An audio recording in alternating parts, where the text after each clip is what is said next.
नुआ संसार तोते अभिनंदन तो चल बाटरे झर फूल चंदन तो चल बाटरे झर फूल चंदन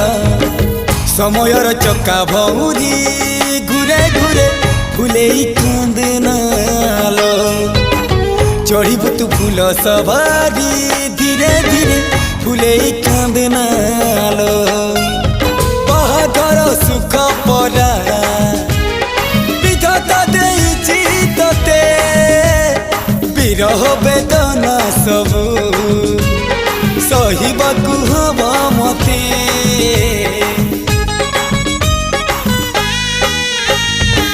सिंथी तो रहेला सिंदूरी धारे धारे फुले कांदनालो चढ़ीबु तू फूल सवारी